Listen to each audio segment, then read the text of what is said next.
Thank you. Before I begin, I'd like to thank all of our conference organizers, and it's my pleasure to be here today to share with you the Economic Research Service's food loss estimates in the United States.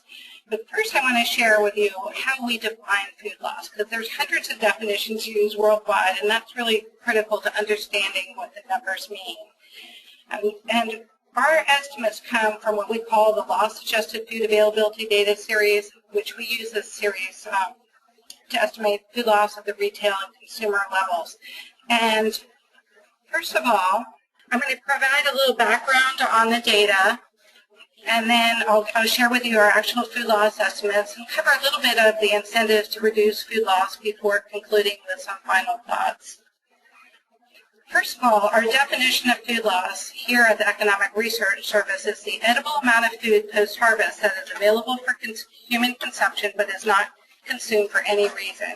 It includes cooking loss and natural shrinkage, loss from mold, pests, or inadequate climate control, and also food waste. There are three reasons why people care about food loss.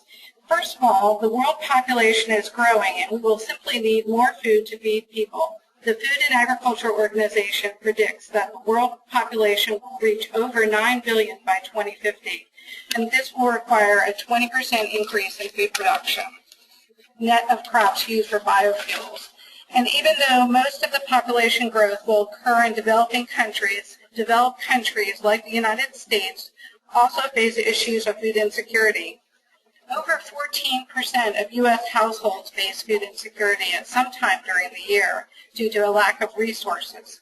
Minimizing food loss and diverting uneaten edible food to feed the hungry or other productive uses are two challenges to improve sustainable resource use and global food security. The second reason why some people care about food loss is that producing and disposing uneaten food takes a toll on the environment. According to the EPA, food waste accounted for almost 14% of municipal solid waste in the United States, but after recycling, it's the largest component. We'll hear more about that later in the next presentation, or one of the following ones. Disposal of food waste can also negatively impact the environment. The third reason why some people care about food loss is that food loss represents significant amounts of money and other resources invested in food production to produce food that does not ultimately meet its intended purpose of feeding people. These inputs include land, fresh water, labor, energy, and agricultural chemicals.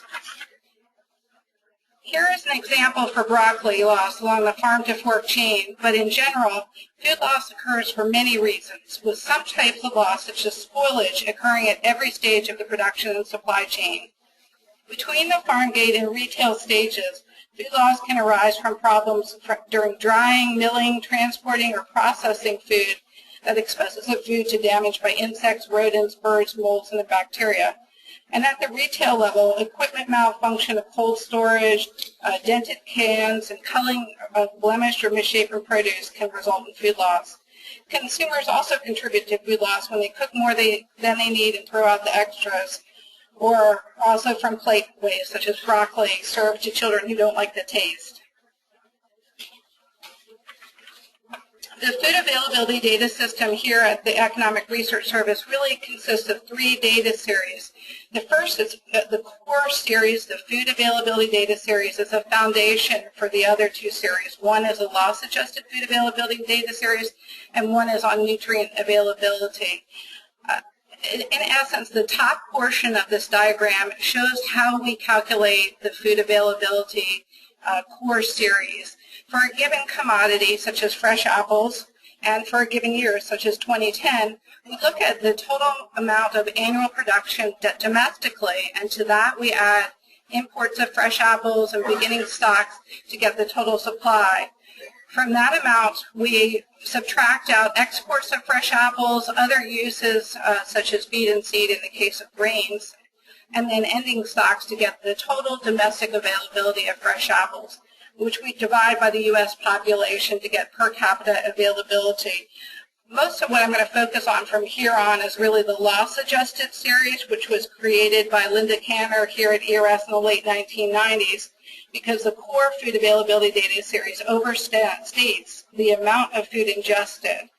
And so I want to mention that the primary goal of this whole data system really is to more closely approximate actual intake. That is, it's a very popular proxy for consumption. For each commodity in the data system, essentially where the food availability spreadsheet for fresh apples ends is where the spreadsheet for the loss-adjusted food availability of fresh apples begins. That is, you can hold them up side by side and see how they're connected. Both series have about 215 commodities in them, such as fresh spinach, canned tomatoes, beef, and eggs in the United States. We provide per capita estimates of the amount of food availability for individual commodities, food groups, and where appropriate in total. And these data are useful for studying food consumption trends among other uses. But here we're going to be mostly, as I said, focusing on the underlying food loss assumptions, because that's what we use to create our food loss estimates.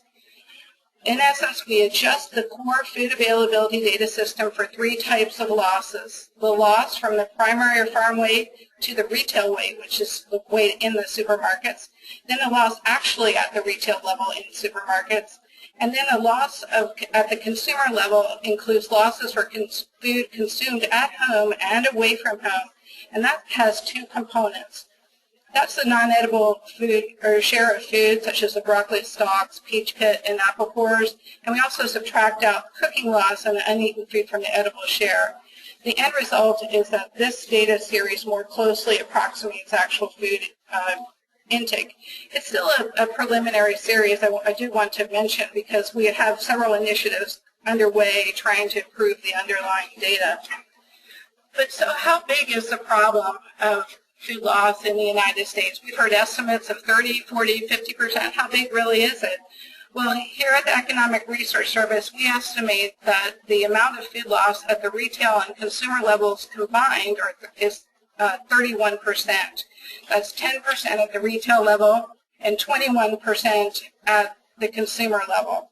We cannot estimate total losses on the farm and between the farm and retail level because of data limitations for some of the food groups.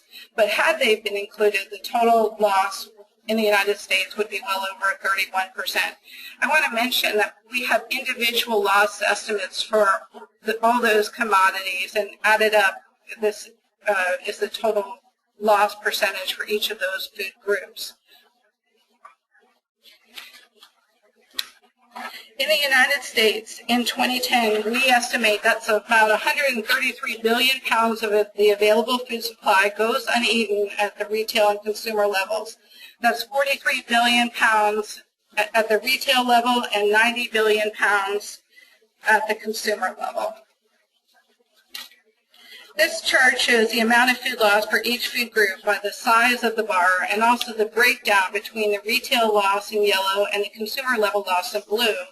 In short, the shares of each depends on the food group. For example, out of the total amount of loss of grain products, 39% of loss occurred at the retail level and 61% at the consumer level. Added fats and oils was the only food group where a larger portion of loss occurred at the retail level than at the consumer level. In terms of pounds of food loss, dairy products had the largest loss at the retail level, while vegetables had the greatest loss at the consumer level.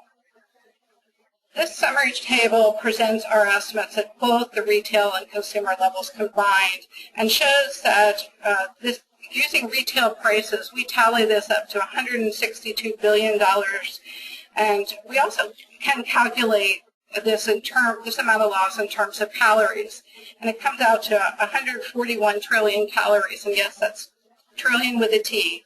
The last two columns present per capita amounts of food loss at both the retail and consumer levels.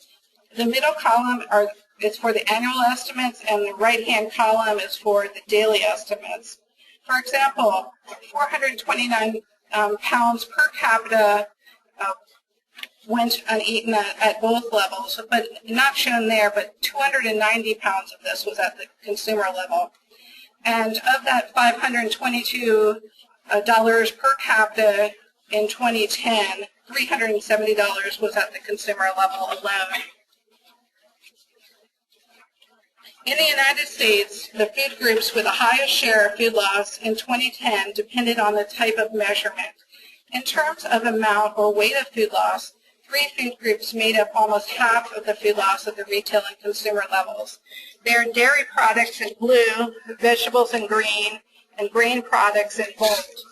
On a total value basis, the meat and poultry and fish group in red comprises almost a third, 30% of the total versus 12% by weight. This is because foods in this group tend to cost more per pound than many other foods.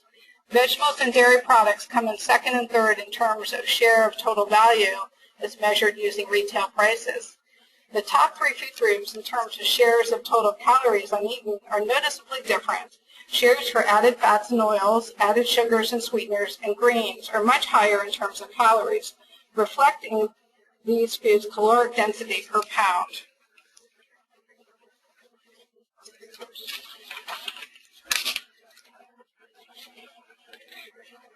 Now this chart is just for vegetables, and I wanted to share it with you because I wanted to express the notion that individual foods with the highest percent losses are not necessarily the foods with the most food loss. The top 3 foods with the highest loss rates were fresh mustard greens, fresh pumpkin, and fresh turnip greens. But when you add up the pounds and dollars of loss, canned tomatoes, and fresh onions came up on top. And that's because these commodities are more important to consumption of Americans. They're among the more popular vegetables, that is. One important point to understand is just because food goes uneaten, that does not mean there has to be a 100% loss in value or that is a total waste. In many cases, uneaten food can be diverted to another economic use, such as energy creation and composting, or even feeding livestock, zoo animals, and pets. However, there are trade-offs and limits to how much food loss in the United States could realistically prevent, recover from human consumption, or divert to another economic use, because food is inherently perishable. And sometimes you have to discard food to ensure the safety and the wholesomeness of the food supply. Also, there are logistical challenges of getting wholesome food to the hungry, particularly when you think of the millions of households, food plants, food service locations, eating establishments, and then when you consider the time and expense needed to deliver food to new destinations such as food bank while still keeping it safe to eat. So economic factors may only provide limited incentives to reduce food loss, and some amount of loss may be economically justifiable. For example, it may not be worthwhile for a supermarket to pay for the labor and other costs to monitor and mark down foods as they approach their sell-by dates when considering the lower price they then might receive and other factors.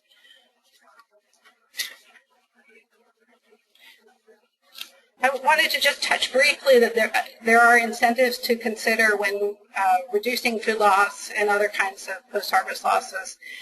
Consumers have limited incentives to waste food when you consider that for many people, food is a small portion of their budget, and food is so plentiful.